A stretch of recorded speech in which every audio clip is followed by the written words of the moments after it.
Thank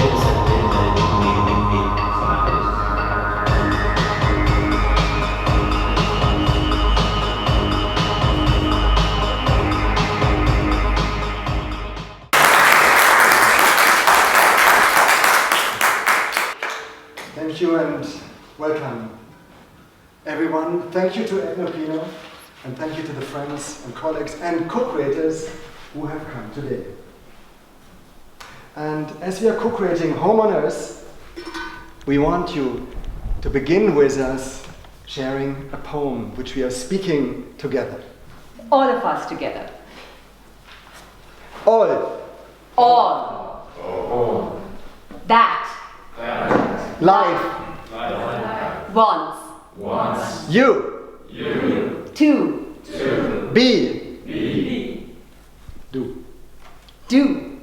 Is. To. Live. It. And. To. Be.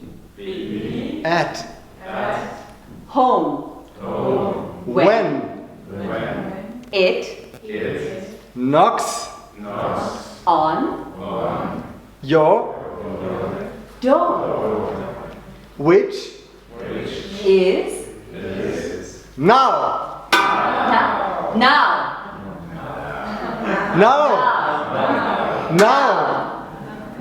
Now.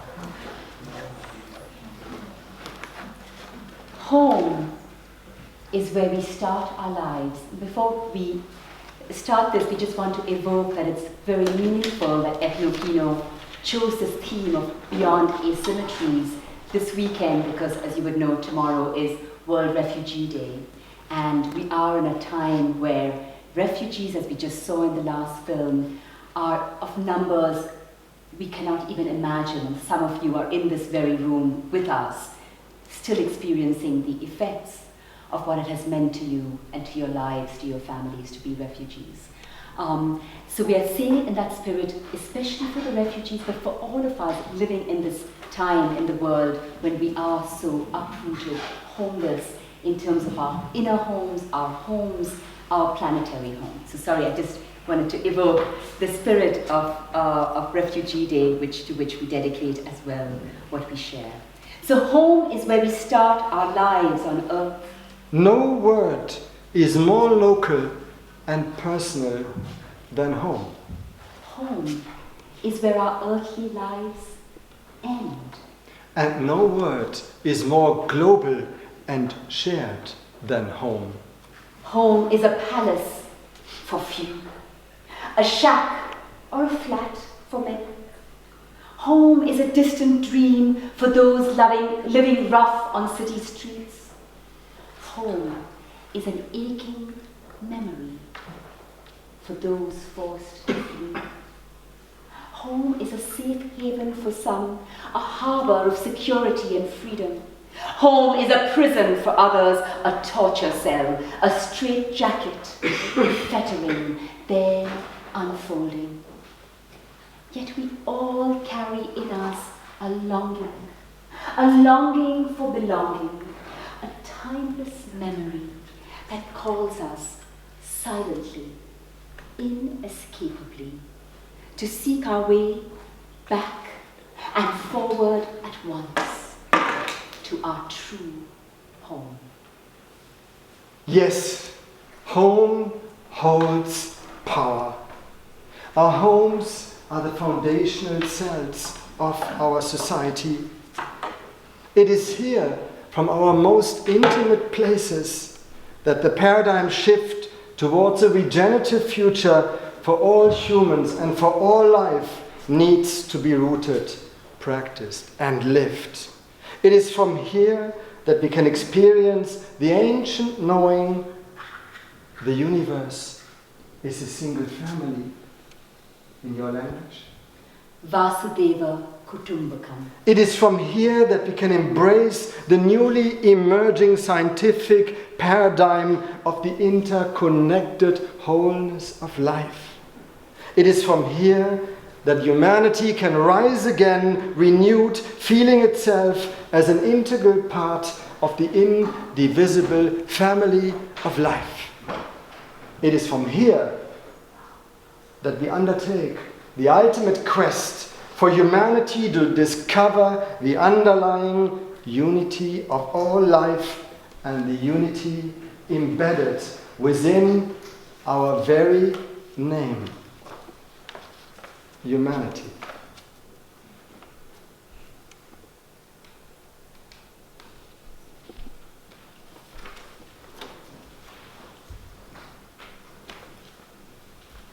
So why this call to co-create home on earth?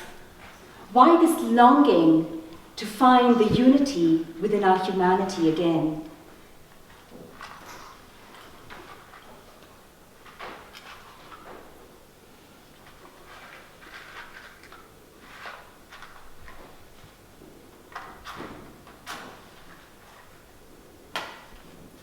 We are lighting the candle of humanity in unity.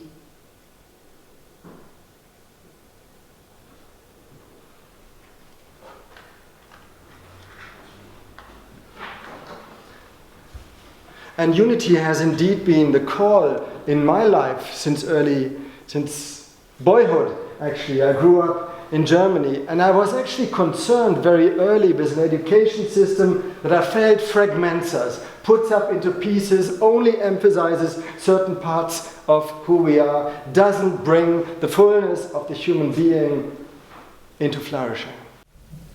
And at the same time, I could see that when we looked into the world, I became very passionate about culture. Only few cultures had a voice in the global choir. Many were silenced. And that we were moving into a multicultural, neo-colonial world where only few would speak. And then came the passion early in my life to create a different kind of education that would bring the wholeness and the voice of everyone out, but also of every culture, of every knowledge system. So we could co-create a different kind of future. So the dream of a campus, of a different kind of place, was seeded early in my age, and that brought me to work around the world, working with different cultures on literally every continent, always seeding solutions, holistic solutions for local problems in local knowledge systems. And that drives me till today. But now, since quite a number of years, it drives us also together. Yes. So my story starts in India, and for me it was seeing, on the one hand, living and growing up with this universalism of Vasudeva Kutumbakam, that our foundational belief and philosophy in India is that the universe is a single family. And yet what I experienced was the lack of treating each other as a single family, the profound injustice, divisions, the inhumanity that pervaded any kind of unity amongst humanity. And this broke my heart and sent me on my quest for how can we find our humanity again, and how can we live in unity with each other? How can we create a just and inclusive civilization rather than what we have? But you know what was really interesting? The more I became passionate about this, the more I forgot about my own humanity in unity. And I thought the problem makers are out there, and therefore my job was to shout as loud as I could and bang as hard as I could to get them to change their devious and terrible destructive ways. And the more I moved away from myself. Luckily, something came calling back, and that very thing that called me back to my own inner home was also what brought us together to what became our shared home and home for humanity. And in my case, it was a wake-up call, a vision for the first time in my life, which came much, much later than yours. It came in my mid-30s when I was working on conflicts across the African continent and living in different countries in Africa, in Uganda and Ethiopia, that I had this vision of the power of art to convey what we can't with our words and our statistics and our reports, but also the power of place, of creating a place, a simple home in the countryside, where people of diverse cultures, of diverse backgrounds, of diverse economic conditions, diverse disciplines, could come together and imagine the future and physically create it together. And that's what enabled us to meet in the middle of France and bring our dreams, our visions together. Yeah, so when we met some 14 years ago in the middle of France, under a tree in the French Jura, we knew immediately that we were not just coming together as man and as woman, but that our visions would actually coalesce and merge. And we began to create a place, a living campus for holistic, transformative education, which brings all the dimension of the living systems into life. And we would like to demonstrate that very briefly. So how can we create a place that would be a sanctuary for us, a place where we ourselves could continually find our own humanity, in unity with ourselves first and foremost, so we could be in unity with other human beings, but also other life forms. And that was the center. And in the center, if you come to our home, but also if you are participating in our processes, is an integral sanctuary where we can connect with our deepest values, our humanity. Nature? Oh, I just mentioned the sanctuary, but okay, I will start with nature. So for us, what became really fundamental, and me having grown up in India, in Bombay, with only concrete buildings and no trees, but the discovery of how fundamental nature, our sense of belonging to the earth family is. So how could our own home be an experience of the earth community where we rediscover our belonging to the human family, the universal family of life. And that is symbolized by the green standing for nature. If you are moving here east to the yellow, symbolizing culture. And this is a place where in our home we created a cultural atelier, a catalytic stage in order to strengthen not only individual creativity, but also cultural renewal. And then in the north, realizing how education has become an industry when actually it should be a place for innovation, for transformation of the systems in our society. So how could we do what, the Aristotles and in our countries did before, where your students come to your home and take part in the daily life of a simple home and learn from each other, from nature, from all cultures. So we created an innovation laboratory for transformative education. And once innovation took place in the processes, it had to lead to impact. Otherwise, education or the process wasn't complete. So the West here, that is our impact forum. That is where systems change is effected and where everyone joining our process, be it a PhD or any process on any level, is invited to actualize his or her innovation.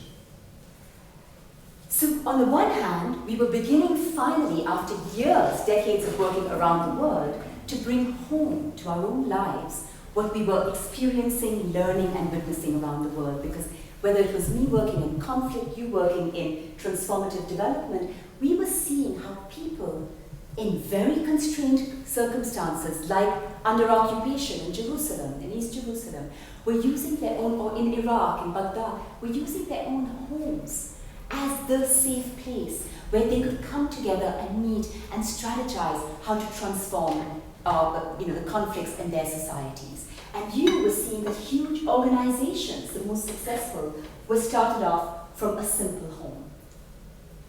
Yes, and I wonder, Rama, whether this is time to show the vision that has been created, the video. Can we do that now, or can we only do that at the end? Yeah, because over the years, over 1,000 people of co-creators of these integral visions have come to our place, and together we created a vision, a charter for humanity, where you will see the integrality mirrored. So this is a short video done by Elif Tibet.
vision, and each time we see the film, we feel so grateful to Elie for capturing the words that express the wisdom of and inputs of so many of our colleagues, co-creators around the world from different cultures and backgrounds, with just these magnificent images. And we also thank Pops Mohammed, the iconic musician from South Africa, who really brought the indigenous music of the lost tribes of Southern Africa to our attention.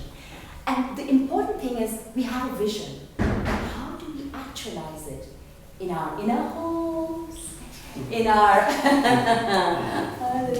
surprise, in our own homes, our communities, our organizations, and in our earth home that we all share together, which is so endangered today. So we want to share a couple of words of a couple of the ways of manifestation that are very dear to us and which are really mushrooming now in a beautiful way. Yeah, so we're only picking up very few because time is limited today. But one thing you saw at the very end of the movie, it started with a simple house in the French countryside. It became an invitation for others also to see their own homes at home as homes for humanity. And what do we mean by that? These are homes who see the home as a catalytic platform for societal or community renewal, in whatever small or big scale it could be. And over this, actually only the past couple of months... Starting on Women's Day, the 8th of March this year, in the midst of COVID confinement, the first Home for Humanity which is in Jerusalem. We have lovely pictures, we will send them to you later on, in East Jerusalem, which is a home of a women's leader, an engaged political peace leader, who in her own kitchen, around her kitchen table, most of the political movements, women's movements, freedom movements have started off right there. And so that was the first home that we celebrated on the 8th of March. And shortly thereafter we traveled to... We didn't travel, the home, travel. the idea traveled. So we did actually metaphorically travel into Egypt, into a place close to Cairo, a place called Sekhem, the vitality of the sun. We have Egyptians here with us, some of us. Rama has even worked actually with Sekhem, which is an oasis in the Egyptian desert, which kind of became a microcosm for the new humanity, where everything from enterprise to theater, to hospital, to a university for sustainable development, and many more things got manifested. And it started with a single home, a single family, and over 40 years has become a magnificent role model for an institutional home for humanity with which we are co-creating very closely. And the big paradigm they're putting forward is a paradigm of an economy based on love, the economy of love, as a serious business practice. And then moving on to, should we go to Africa next? Or India, why don't we go to India? Where some of you were at the workshop yesterday and we met some of the women of the slums, the Koro women from the slums of Mumbai. And so that was the next one. So in the middle of the pandemic, it was the day of living together in peace, where we had women confined in their little shacks across all the slums of Mumbai, who were expressing that they now are a home for humanity. So each one of their homes, thousands of homes across the slums of Mumbai, and these are women who have transformed themselves from being beaten and oppressed to becoming community leaders and affecting political change in the decision-making process. Over, again, 30 years. Yeah, so from the slums in Mumbai, we traveled to Zimbabwe, to the province of Buhera, where Daud and Christina Tawanike recreated their own original homestead into a platform, what they call an integral kumusha, in Shona the word for home. But this is a community-based, home-based enterprise that now becomes a role model actually nationwide for local renewal and for helping people in the most downtrodden situations to kind of rebuild their lives and rebuild their communities. There are several more. There is Pat's Herbals in Nigeria. There's Sinal do Vale in Brazil. There's Sinal do Vale in Brazil. And each one of these cases, it's one person who said, what can I do to start from my home and to create? So Sinal, for example, is a woman who's been a very prominent ecological and development leader, but said, you know what, I simply want to create a place where young people can learn to live sustainability and not simply talk about it. And so they live in the rainforest and they reforest and they find solutions through living with nature. And Sinal stands for synchronicity, innovation, and alegria, which means happiness, right? So, but perhaps we should pause there. There's also the Come to My Home Festival in Morocco.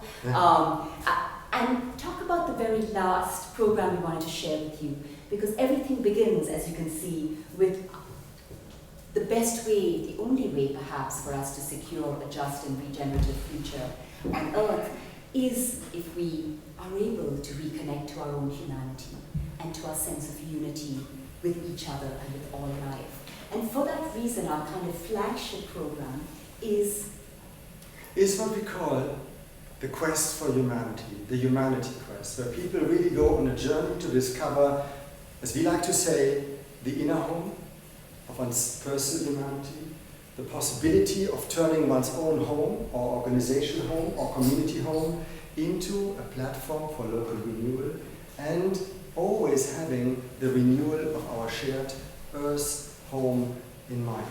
The quest for humanity is not only for young people, which it is a lot, but invites people of all ages to go on this journey. So the homes, in a way, are almost like a global infrastructure that is now emerging, and the quest is a process. And Rama, very important, because we are in Switzerland and in Bern today, tonight this weekend. we are inaugurating a Home for Humanity in close to the Ara in Bern. And this will become the foundation stone with our symbol on it. This is the foundation stone, and the host of that Home for Humanity are Dr. Elif Tibet and Gian Elchi. So this is going to happen tonight.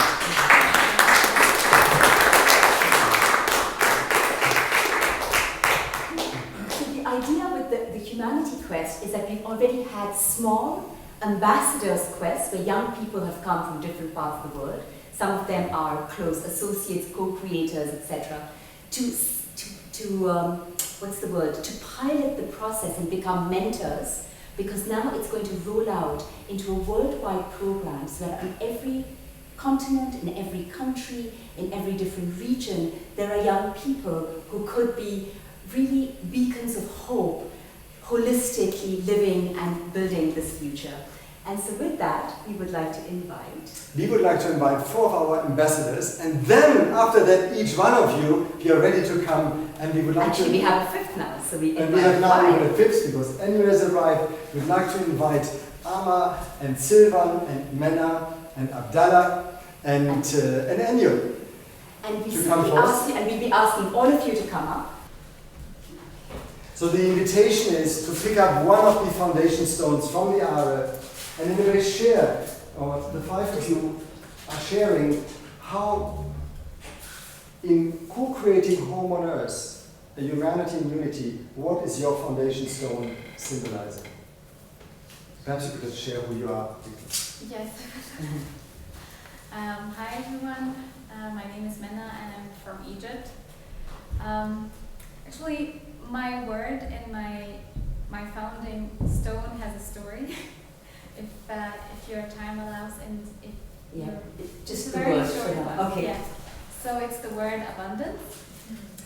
And the very short story with it that I lost my mom, and I actually had this word when I visited Home for Humanity for my Humanity Quest trip with all of the Humanity Questers, and I was saying that how did I lose and then have abundance, and it had many manifestations in it, and Home for Humanity was actually what manifested this abundance with the loss.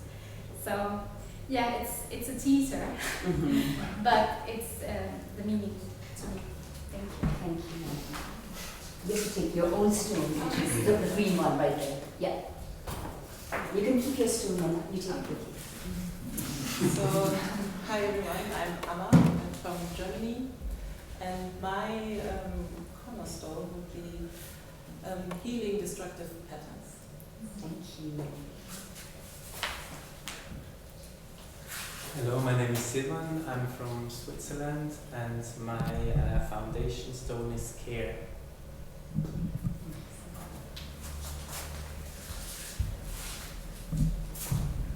Hello everyone, my name is Ennio, I'm from Bern, and my foundation stone stands for the heart, because Home for Humanity always brings me closer to the heart, and with that to my path and what I can contribute, and I always feel connected to the hearts of everyone I meet at Home for Humanity. Thank you.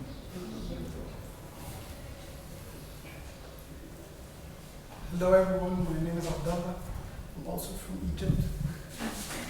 My foundation stone is timelessness, that it's all in the here, now. The future and the past are here with us. And the now is also our future, but also our past. Thank you. Thank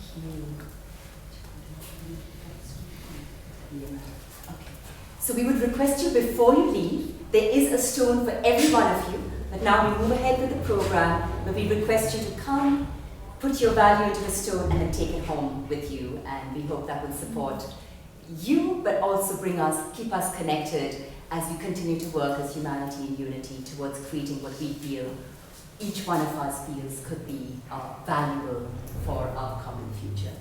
And as we are closing this session, we have a little gift for ETHNOKINO, which we would like to hand over right now, which is a poem written this morning for ETHNOKINO, and it's called Beyond Asymmetry, which is the title. How would this world, who would our species be if we outgrew asymmetry? If our land became so free, if our land became so free that we embraced diversity to such a radical degree that we were blooming as 1,000-colored tree. How would our world, who would our species be beyond asymmetry? Thank you.